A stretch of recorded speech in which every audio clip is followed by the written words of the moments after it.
Hello everyone, आप सभी को करण एकेडमी में स्वागत है। दोस्तों, एक और वीडियो के साथ मैं आप लोगों के साथ हाजिर हूं। और लास्ट वीडियो हम लोग देखे थे क्लास 9 साइंस चैप्टर 10 गुरुत्वाकर्षण का उदाहरण नंबर 10.4 और आज हम लोग इस वीडियो में देखेंगे दोस्तों 10.5। और ये प्रश्न को पहले हम लोग समझते हैं, पढ़ लेते हैं, फिर हम लोग इसका हल देखेंगे। तो वीडियो का अंत तक जरूर बने रहना। देखिए, क्वेश्चन है उदाहरण 10.5।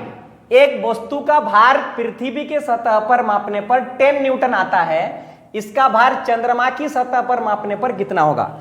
दोस्तों, क्वेश्चन कह रहा है कि यदि किसी वस्तु को पृथ्वी की सतह पर उसका मापा जाता है, उसका भार को, तब 10 न्यूटन होता है। लेकिन यही वस्तु का जब अब चंद्रमा की सतह पर ले जाया जाएगा तब इस वस्तु का भार कितना होगा, यह आपका प्रश्न में पूछा गया है।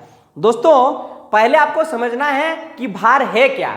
भार और द्रव्यमान में बहुत अंतर होता है।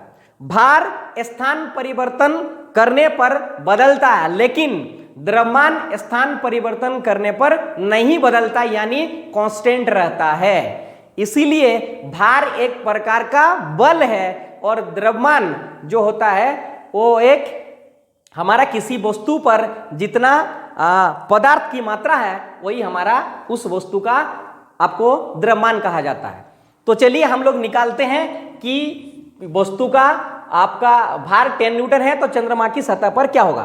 तो सबसे पहले हम लोग लिखते हैं क्या है, क्या दिया हुआ है। ठीक है, तो इस क्वेश्चन में दिया है वो हमारा पृथ्वी की सतह पर वस्तु का भार। तो हम लोग लिखेंगे वस्तु का भार, और कहां पर, पृथ्वी की सतह पर। यहां पर लिख देते हैं हम लोग पृथ्वी की सतह पर। और पृथ्वी की सतह तो हम लोग भार को W से सूचित करते हैं और पृथ्वी को इंग्लिश में हम लोग क्या बोलते हैं, अर्थ, इसीलिए E। तो WE इक्वल टू दिया हुआ है 10 न्यूटन। ठीक है, और ये न्यूटन का मतलब क्या जानते हैं, ये न्यूटन का मतलब होता है यूनिट क्या, बल का होता है। तो एक भार भी एक प्रकार का बल है, गुरुत्वाकर्षण बल। हमको निकालना है कि चंद्रमा की सतह पर वस्तु का भार क्या होगा। तो मुझे निकालना, यह भी लिख देना है, वस्तु का भार चंद्रमा की सतह पर, चंद्रमा की सतह पर कितना होगा, यानी W, और ये मून पर होगा, क्या होगा, ये हमें निकालना है।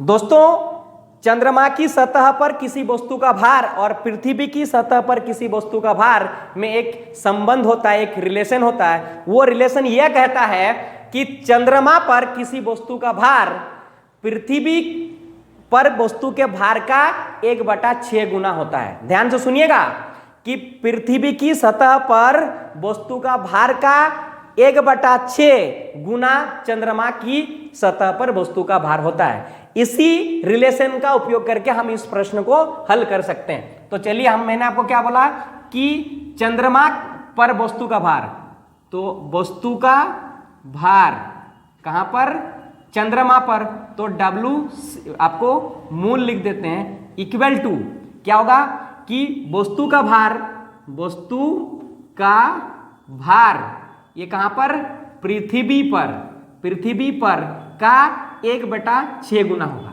तो दोस्तों, इस प्रश्न में दिया है वस्तु का भार पृथ्वी पर 10 न्यूटन, तो उसके जगह हम लोग 10 रखेंगे, गुना 1/6 कर देते हैं हम। अब इसको जब हम काटते हैं तो क्या होगा हमारा, ये 5 दूना 10 और 3 दूना 6, यानी हमें मिलता है 5/3। लेकिन इसको हम लोग क्या करेंगे, दशमलव में बदलेंगे। तो इसके लिए मुझे क्या करना पड़ेगा, भाग देना पड़ेगा। किससे, 3 से 5 को भाग देना पड़ेगा। तो भाग कैसे देते हैं कि हमारा 3 एकम 3, हमारा बचा कितना, 2, और ये जो हमारा है ये छोटा है। ठीक है, तो हम यह दशमलव लगाएं, 0 दिए तो हमारा 20 हुआ, और इस 20 को 3 6 जा 18 बना के हमारा 2। तो फिर हम छोटा बन गया यहाँ से 3 से, तो और 0 लगाएं, तो फिर मैं करेंगे 3 16 जा ये 18 बना, फिर 2, ये ऐसा ऐसा ऐसे जाते रहेगा। तो मैं इसको आपको एग्जैक्टली डिविजिबल नहीं है तो मैं इसको ऐसा लिख सकता हूं, 5/3 बराबर 1.6666 और ये इनफाइनाइट तक। ठीक है, ये इनफाइनाइट तक। जब हम लोग इसको अप्रोक्सीमेट वैल्यू लिखते हैं ना, तो दशमलव के बाद एक वैल्यू को हम लोग मेजर करते हैं, उसको हम लोग रखते हैं, यानी अप टू 1 डेसिमल पॉइंट। उसके बाद देखते हैं कि कौन सा नंबर है। अगर यदि 5 और 5 से अधिक है तो इसको हम लोग 1 बढ़ा देते हैं। तो देखिए ये 6 जो है 1 दशमलव के बाद वाला नंबर, ये 5 और 5 से ज्यादा बड़ा है, इसीलिए ये 6 को हम 7 कर देंगे। तो 1.7, और ये हमारा क्या है, वस्तु का भार। कहाँ, चंद्रमा पर भार क्या होता है, न्यूटन होता है, इसीलिए 1.7 न्यूटन हो जाएगा आपका वस्तु का भार। तो दोस्तों यदि हमारा वीडियो अच्छा लगा तो हमारे चैनल में बने रहने के लिए हमारे चैनल को जरूर सब्सक्राइब करें और अपने दोस्त को भी शेयर करें। धन्यवाद।